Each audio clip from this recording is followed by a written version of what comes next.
Caribbean tourism sector is projected to experience strong growth in 2019, with a 6% increase in air arrivals and a 4% growth in cruise traffic, a sector where the region is the dominant global player, owning year-on-year 30% of cruise market share.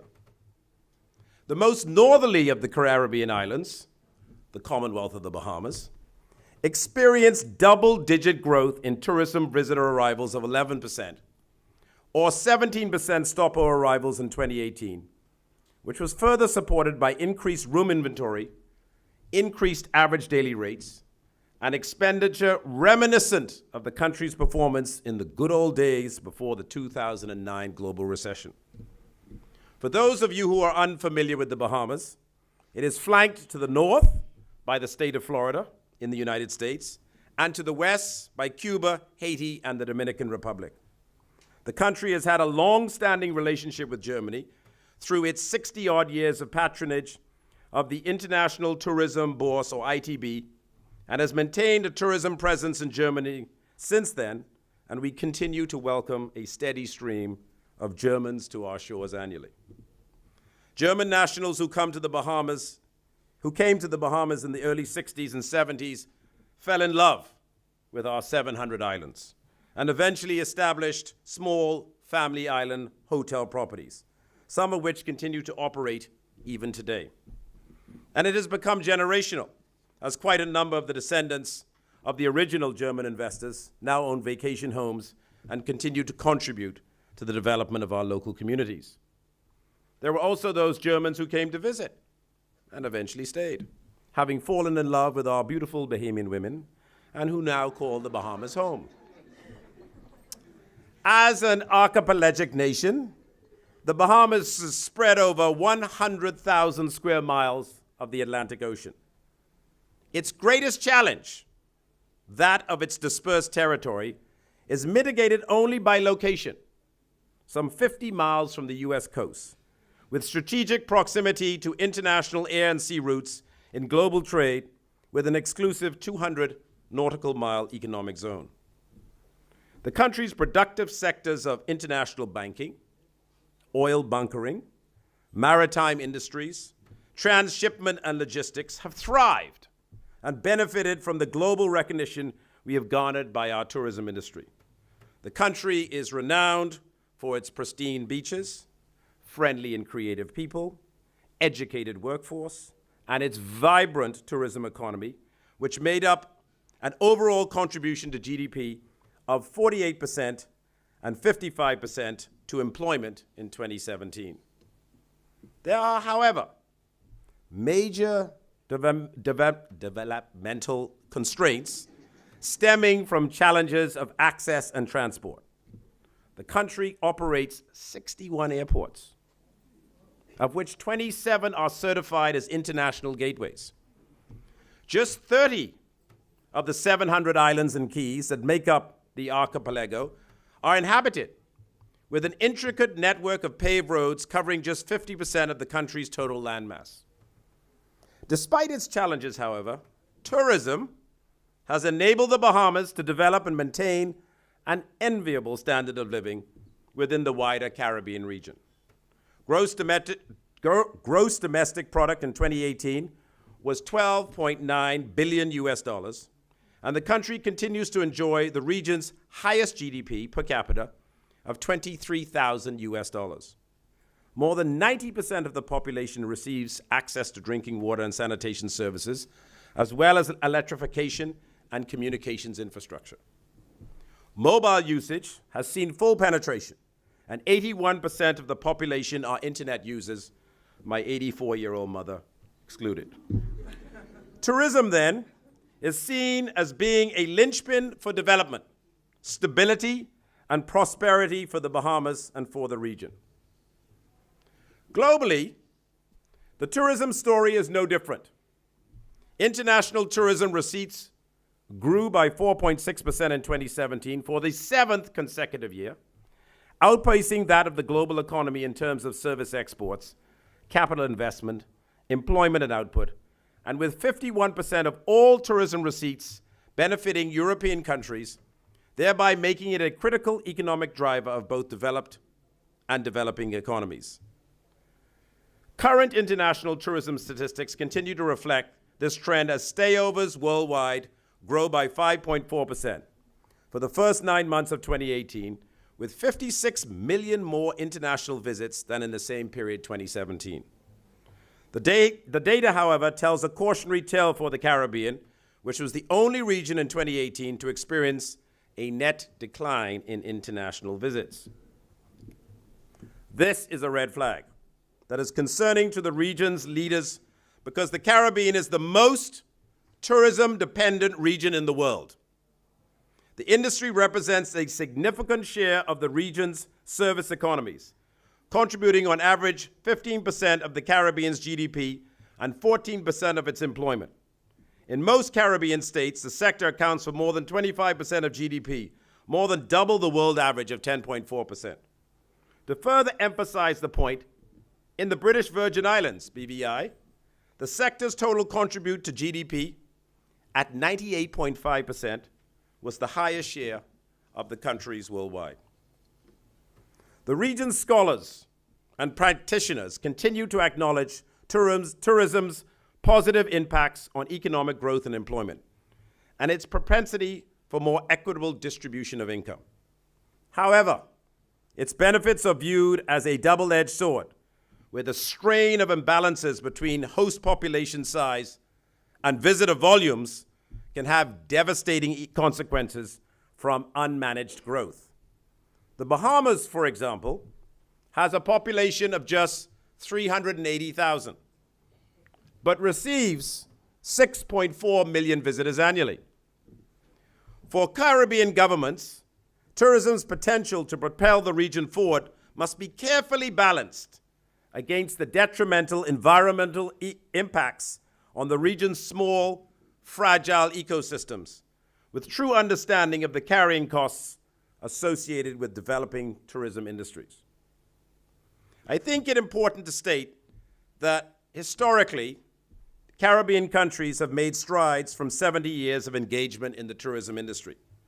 The Bahamas, the first in the region to recognize tourism's economic potential, recorded its first 1 million stopover visitors by 1978, which was quite an achievement for a country which had a population of just 200,000.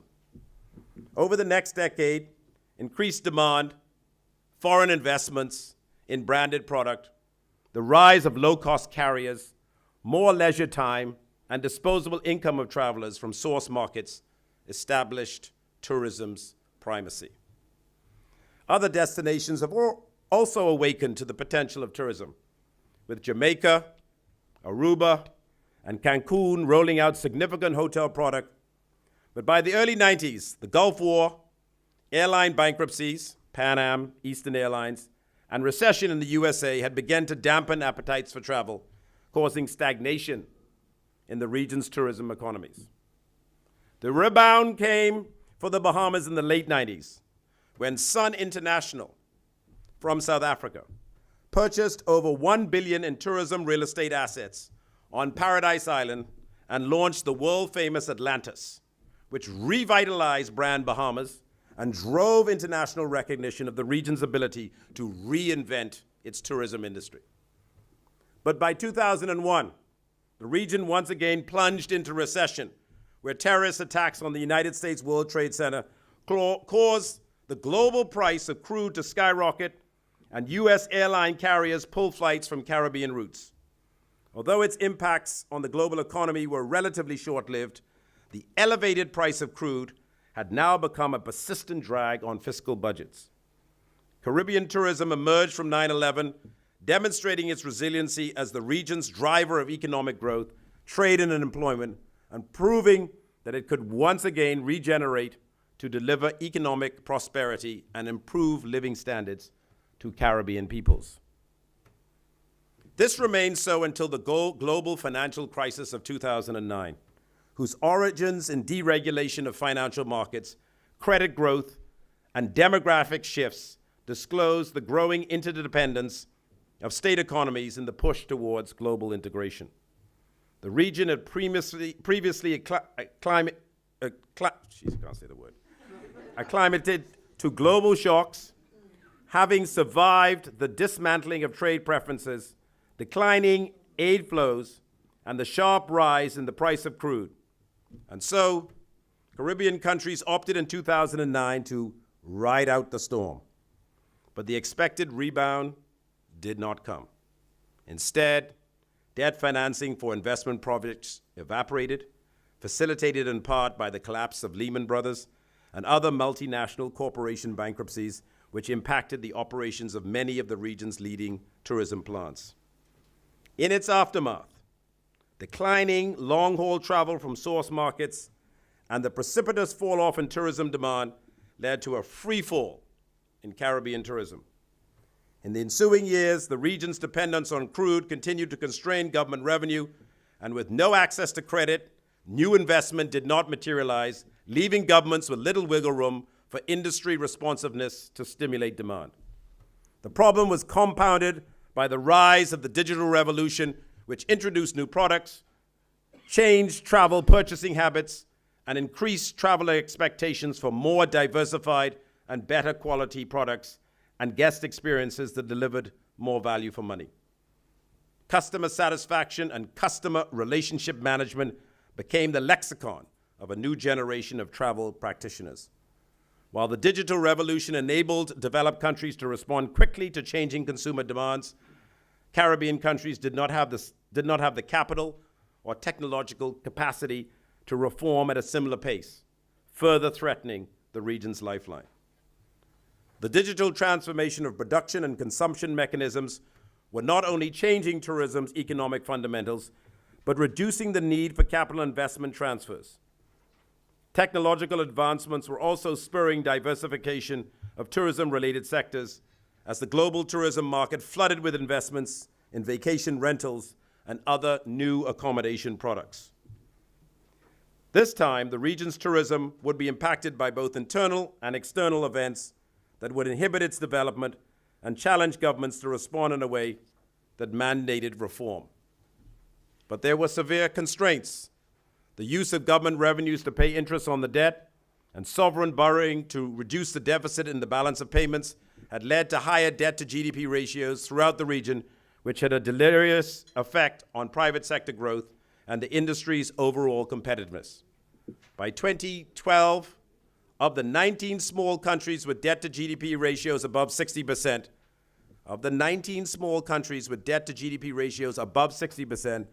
9 of them were in the Caribbean.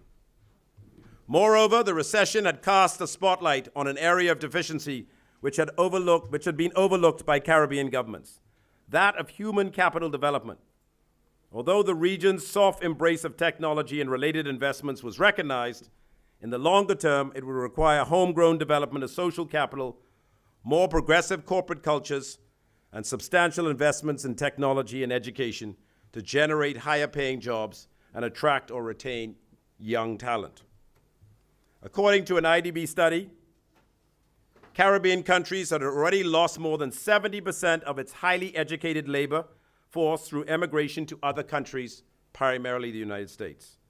And although remittance flows in some Caribbean countries lessened the recession's economic impact, education losses were on average larger than the flow of remittances, with migration adding to the negative shock to Caribbean economies.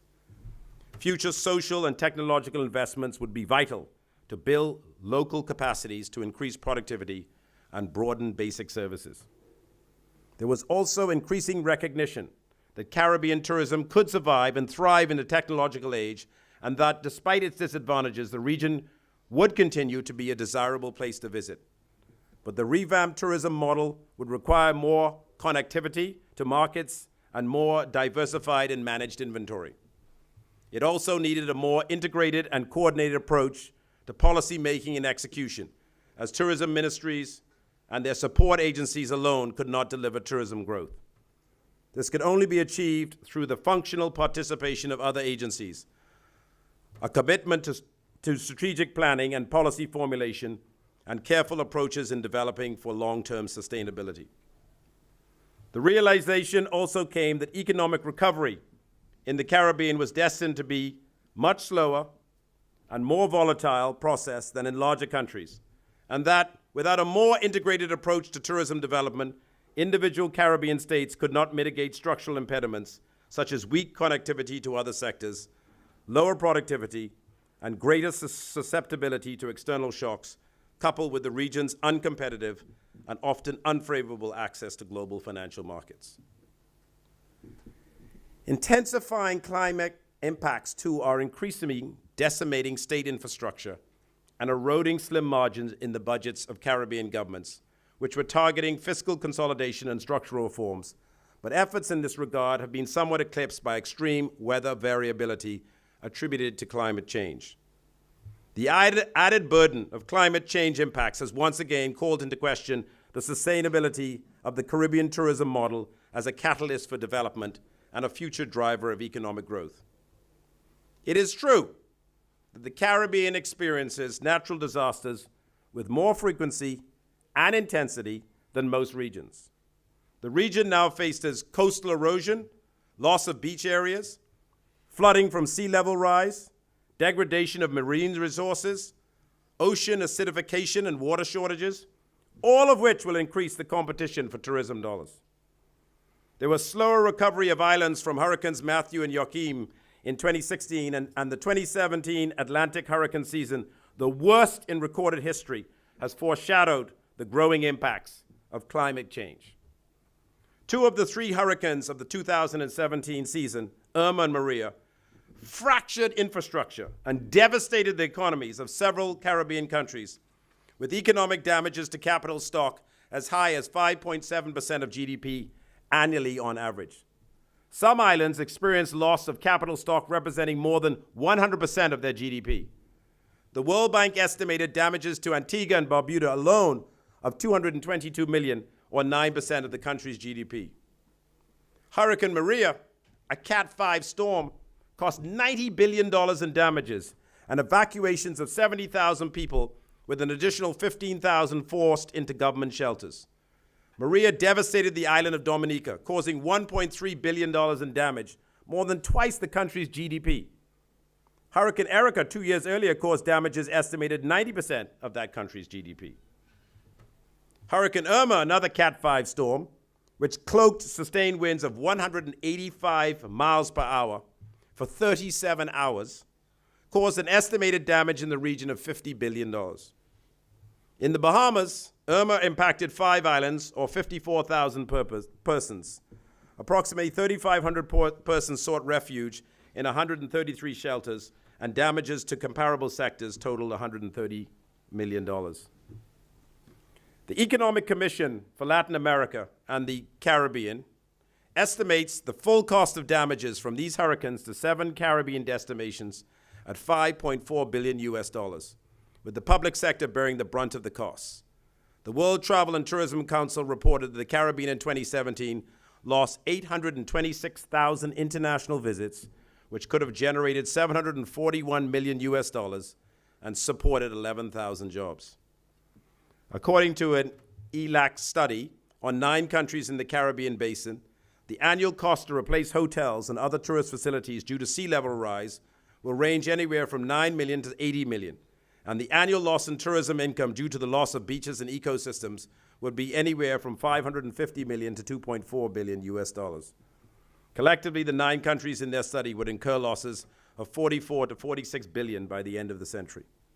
Our climate is changing, and the evidence is all around us. Even in your region, snow and ice melts in the Alps is impacting winter tourism. And even more critical, decreasing water levels in the Rhine River, Europe's busiest shipping route, is disrupting freight transport and impacting trade throughout the EU. Small, developing island economies, then, are even more vulnerable than their larger regional counterparts, and associated costs from loss of infrastructure and income will further exacerbate fragile institutional frameworks, making it very challenging for governments to recover. Average annual damages from natural disasters range from 1.6 to 3.6% of GDP, yet in the Bahamas, 4 of the 8 hurricanes experienced since 1990 resulted in total damages estimated at 5% of GDP. Although Caribbean governments have implemented disaster preparedness and risk reduction strategies, inclusive of a natural disaster saving fund, intensifying impacts from climate change, are expected to dampen future growth with dire consequences for the entire region. The Caribbean Catastrophic Risk Insurance Facility, CRIF, provides some insurance coverage, but a regional disaster fund, accessible only in the case of a disaster or one adaptation and mitigation projects, is crucial to buffering the region from the devastating impacts of global warming. Those countries that emerged unscathed from the 2017 hurricane season are now experiencing accelerated growth in tourism receipts. But by all accounts, it will take the region 4 years to recover from these weather events. However, the Intergovernmental Panel on Climate Change estimates that where there are no additional efforts to constrain CO2 emissions, mean temperatures will likely increase by 2.5 degrees centigrade in 2100, resulting in higher tropical cyclone damages of 18 to 31%. Anyone with common sense would say, then, find another solution to propel the region's economic growth. But tourism has continued to offer Caribbean states a quick fix with insurance receipts and reconstruction of commercial and residential facilities, injecting domestic capital and creating jobs. And so, while some may argue that the industry is unsustainable, others would say it's not the industry, but the management and mode of delivery that must change, as tourism's relative rapid recovery from hurricanes and natural disasters remains vital to the region's economic well-being. Climate and other environmental factors are increasingly key components of decision-making when tourists choose a warm weather vacation, and the strength of Caribbean resilience and recovery is increasingly viewed within the context of more diversified tourism economies, where capital flows can shift towards higher, value-added, and environmentally sensitive destination offerings. The Bahamas, for example, has seen tremendous growth in the use of its ecological assets in development of experiences around fly fishing, bird watching, snorkeling, eco-advantages. This suggests that with lower energy costs, technological application, and promotion of biodiversity, the countries of the region can, in fact, pivot to deliver investments in new products and experiences that have huge appeal to travelers and provide much-needed revenues to support industry diversification and boost overall competitiveness as tourism destinations. Notwithstanding the impacts of climate change, most studies show that tourism investments will continue to be the primary driver of job creation and economic growth, not only in the Caribbean, but worldwide. However, within the Caribbean, innovation in its model and application can expand its economic reach and continue to enable Caribbean countries to improve poverty levels, foster entrepreneurship, and stimulate sustainable business growth.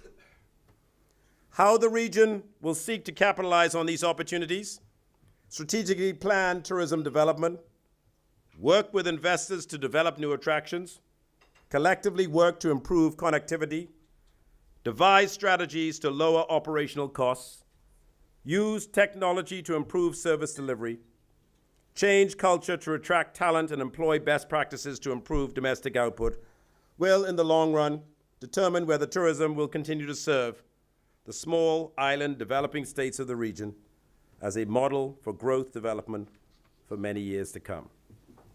I want to thank you for allowing me to make this presentation to this august group, and will you have a great afternoon. Thank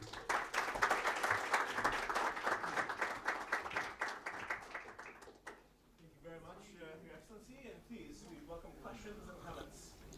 Start here. If you could stand up and briefly introduce yourself. Hi, my name is Lance. I'm studying economics and development. Thank you, first of all, very much for your speech. I've had a lot of information that was really interesting. I just have a question, like two questions, kind of. First of all, like you mentioned, there's a huge number of cruise ships coming into the Bahamas, and we're seeing this year, I think it's in Venice, in Europe, a lot of, and it's not the only place, but some regions are starting to block the amount of cruise ships coming into the region because of water and air pollution. So as the Minister of Tourism, obviously you want to increase tourism, but how do you see the cruise ships affecting the environment? environment in the Bahamas? And is the government of the Bahamas trying to think of a way to lower the amount of cruise ships in return for other kinds of tourism? And the second question is, we also talked about climate change today and rising waters. The Bahamas is like a very, very low-lying country, so that has a direct effect within the next, decades to your country. So obviously you're not the Minister of the Environment, but it plays a big role in tourism. So what is the Ministry of Tourism trying to do in the Bahamas to kind of combat climate change?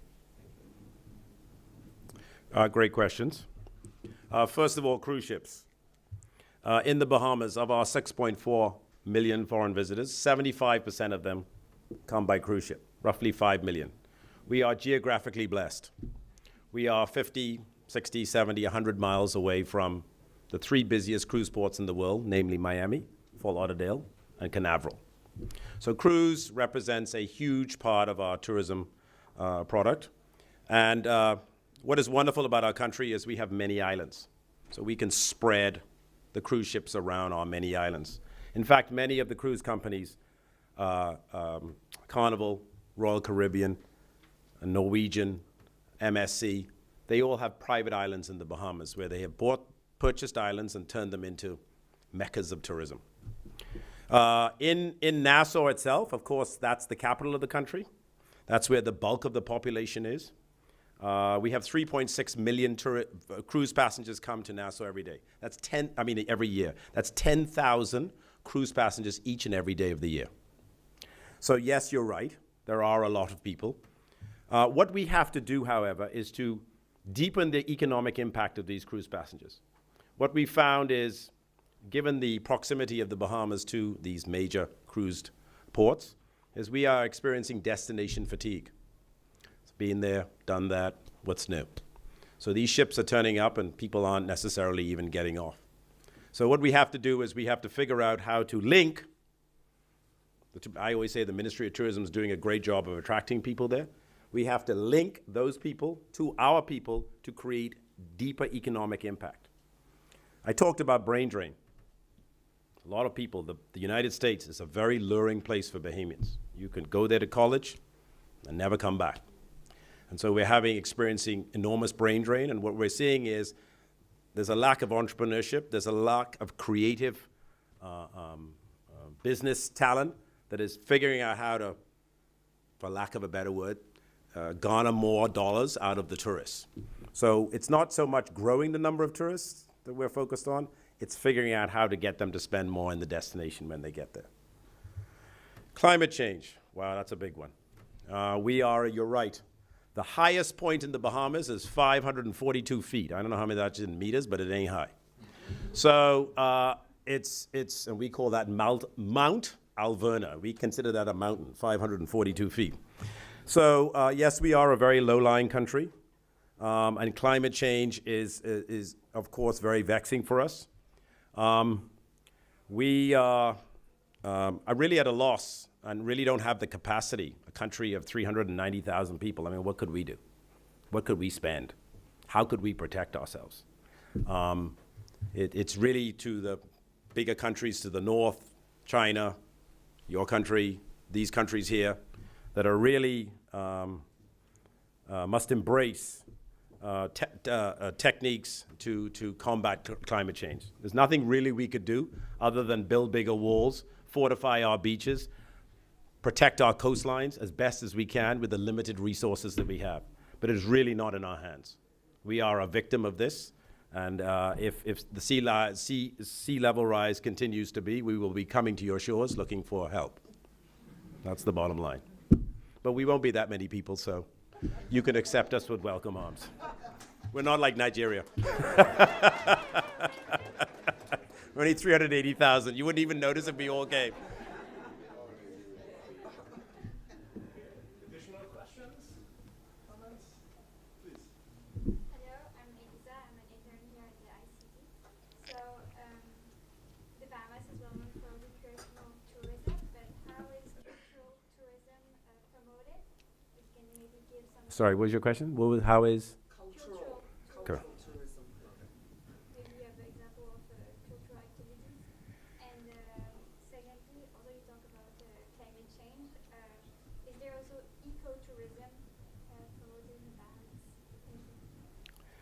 Let me deal with the second question first, ecotourism. Most of you, some of you are not, but most of you are millennials. And what we find is, unlike our generation where we were interested in things, you're much more interested in experiences.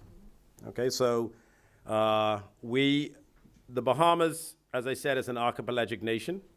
We have Nassau, where the bulk of the population lives. So that's where you have your large resorts, your casinos, your lovely retail stores, your multiple food and beverage outlets. It's all very glitzy and some find wonderful. But if you really want to experience the Bahamas, the culture, the heritage, the ecotourism, we promote 16 other destinations among our 700 islands.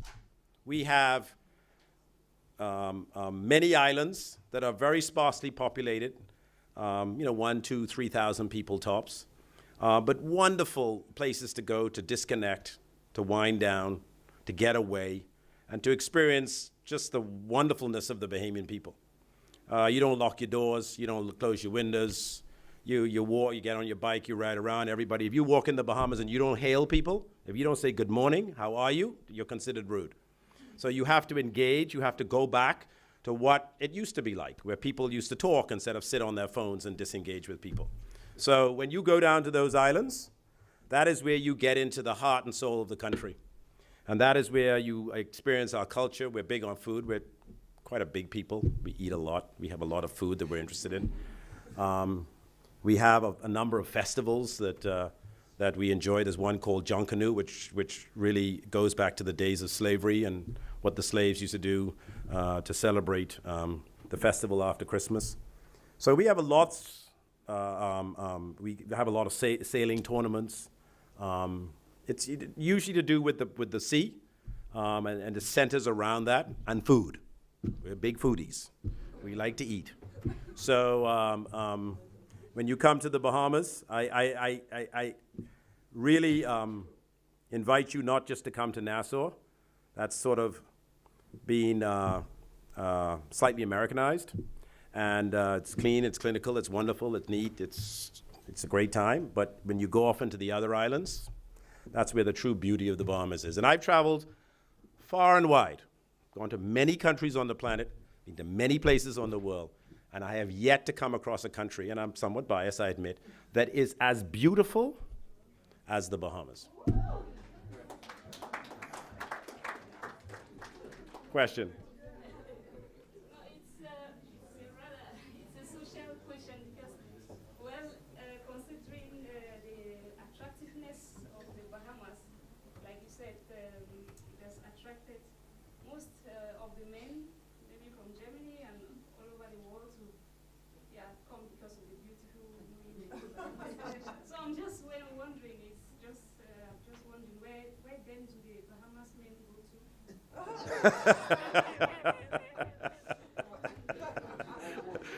Oh, dear. Well, I hate to say that my wife is from the Netherlands, who I met in college in America. So, no. We mostly, my Director General of Tourism has a husband from Nigeria. So as the world becomes more cosmopolitan, the borders are breaking down and everybody mixing up, as we say, mixing up like conch salad. So you're all getting together and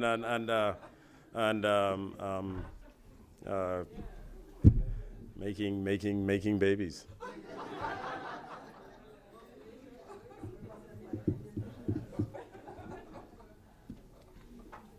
All right, any other questions or comments? If not, then let's express once again our sincere gratitude to